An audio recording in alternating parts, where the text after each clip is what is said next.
नमस्कार, एके smart knowledge या चॅनलवर आपले सहर्ष स्वागत आहे।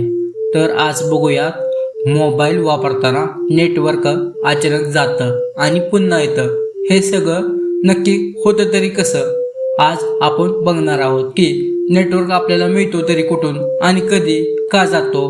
मोबाईलमध्ये नेटवर्क येण्यासाठी टावर लागतो। तुमचं सिम कार्ड त्या टावरशी कनेक्ट होतं। टावर रेडिओ सिग्नल वापरून तुमचा कॉल किंवा इंटरनेट सर्वपर्यंत पोहोचवतो। तिथून तो डेटा दुसऱ्या व्यक्तीकडे पोहोचवतो। हे सगळं अगदी काही सेकंदात होतं। पण जर टावर लांब असेल, मध्ये इमारती, डोंगर किंवा झाडं असतील तर सिग्नल कमजोर होतो। त्यामुळे कॉल ड्रॉप होतो किंवा इंटरनेट स्लो होतं। जास्त लोक एकाच टावरवर एकत्र आल्यास नेटवर्क ओव्हरलोड होतो, म्हणून गर्दीच्या ठिकाणी नेटवर्क जातं। नेटवर्क सुधारण्यासाठी कंपन्या नवा टावर लावतात, 4G 5G तंत्रज्ञान वापरतात आणि फायबर नेटवर्क वाढवतात।